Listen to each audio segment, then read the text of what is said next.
2025년 12월 17일 맨발로 쓰는 아침 편지. 해가 떠도 맨발, 달이 떠도 맨발. 우리 모두 그렇게 질병과 노화의 위험이 없는 맨발의 건강 세상을 만들어 가요.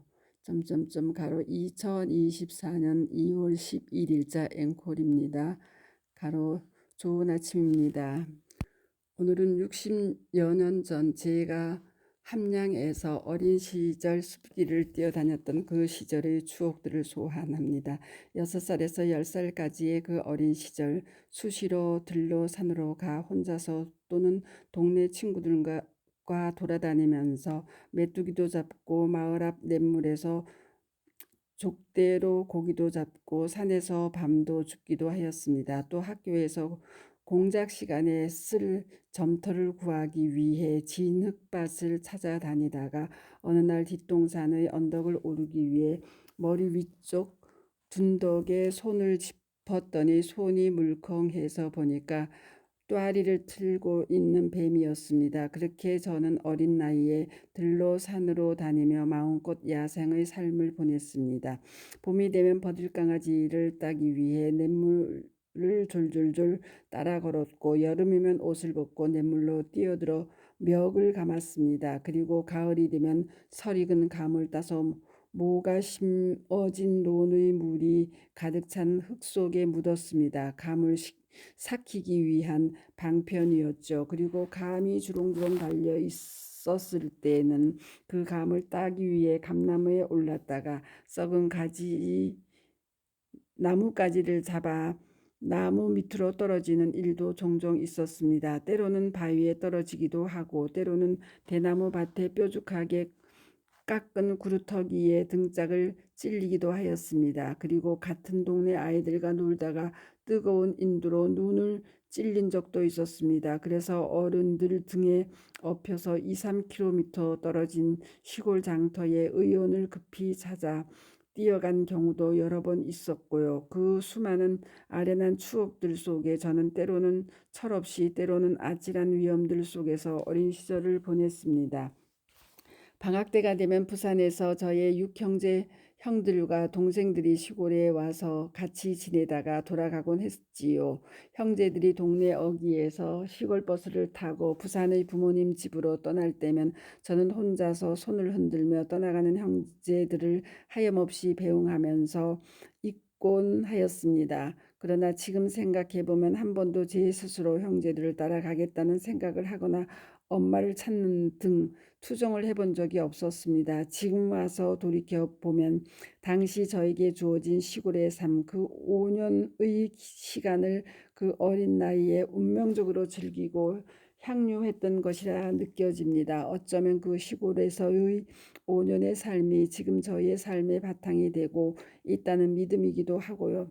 그렇게 5년의 어린 시절이 지나고 5학년이 되면서 그 사이 서울로 이사하신 부모님께서 저를 서울로 데려오셨습니다. 지금 곧 그 치열한 중학교, 고등학교, 대학교 입학 시험들을 준비해야 했으니까요. 북성국민학교 5학년으로 전학을 하고서는 저는 곧 시골 촌놈이라는 딱지가 붙었어요. 그 똑똑한 서울 아이들 틈에서 시골 촌놈이니 공부는 당연히 꼴찌를 할 것이라 하였고요. 그래서 걱정을 했지요. 진짜 꼴찌가 될 것으로요.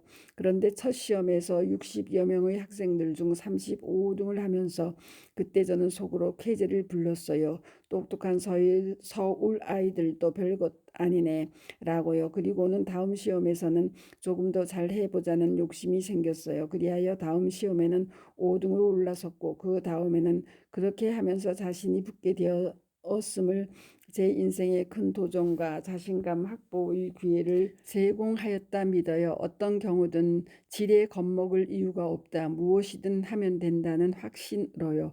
그렇게 공부해 그 학교에서 단 한 명 경기중학교 입학시험에 응시를 하는 영예를 안았지만 낙방에 고배를 마시고 3년 후 고교시험을 다시 벼르게 되었어요. 그리하여 다시 2차의 동성중학교를 간 것이 또 한 번 자신에 대한 확신을 굳히는 절호의 기회가 되었어요. 만약 경기중학교를 갔더라면 수재들 틈바구니에서 두드러지게 존재감을 찾기가 쉽지 않았을 터인데 2차여서인지 다시 중학교 3년 내내 저 나름의 두각을 나타낼 수 있었고 마침내 꿈에 그리던 경기고등학교까지 인고의 과정 끝에 입학할 수 있었습니다. 그렇게 들어간 고등학교에서 제일 먼저 만나게 된 것이 독서 클럽이었습니다. 경기고 남학생들과 경기여고 여학생들이 매주 토요일 오후 당시 서대문 신우관이라는 기독교 학생회관을 빌려 일주일에 한 권 읽도록 선정한 명작 소설들을 읽고 독후감 토론을 하는 클럽이었습니다.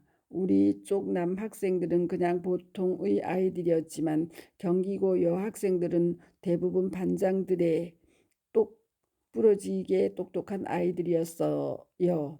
눈이 반짝반짝하였고 대부분 참 예뻤어요.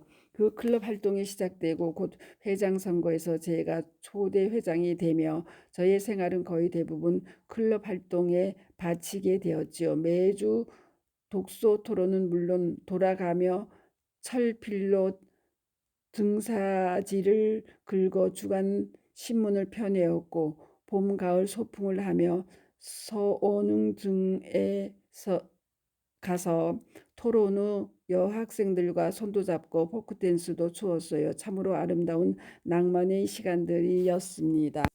그 시간 동안 저는 거의 모든 시간을 독서클럽 활동에 매진하면서 그 당시 경기여고 학생회장을 하였고 서울법대 교수로 지난 정권에서 국가인권위원장을 했던 여학생 친구가 저를 해가 떠도 스테인레스, 달이 떠도 스테인레스, 그 눈물겨운 정성을 누가 다 알아주리오라고 평한 적이 있었어요. 스테인레스는 녹슬지 않는다는 뜻으로 당시 그 독서클럽의 이름이었고요. 해가 떠도 달이 떠도 그 말이 바로 저의 일생을 간통하는 또 다른 한 하두가 되었어요. 무슨 일을 하든 전력을 다해 집중해 나간다는 원칙이었죠. 제가 지난 KB 금융 시절 같이 일하던 동료 직원들에게 경물치지, 불광불급을 주문한 것과 같은 맥락입니다.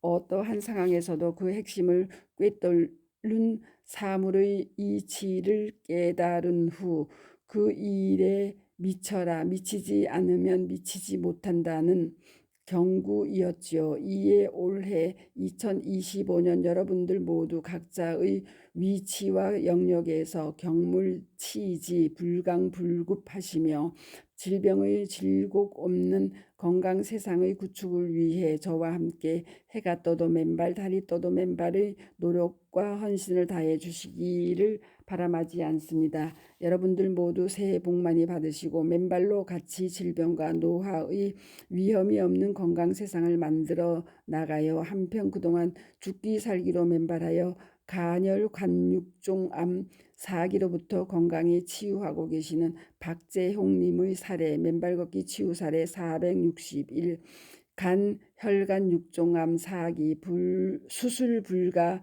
진단 항암 없이 지난 16개월 오로지 하루 9시간 죽기 살기 맨발과 섭생으로 건강한 삶을 구가하다 박재홍 가로 65 가로와 맨발 걷기 치유 사례 461-1 간열 간 육종암 4기 수술 불가 항암 거부 후 오로지 하루 7, 8시간 맨발 걷기로 2년간 완벽한 치유에 전보다 훨씬 건강한 모습을 보이다. 박재홍 가로 66 가로 폐암 4기로부터 치유되시고 건강한 삶을 살아가는 이연화님의 사례, 맨발 걷기 치유 사례 567, 폐암 4기 갈비뼈 전이 수술 불가 6개월 여생에서 맨발 걷기 만나 죽기 살기 맨발과 암을 잊은 긍정적 사고로 1년 6개월째 건강한 삶을 이연하 가로 77 가로를 아래에 올려드리니 경청들 해주시기 바랍니다.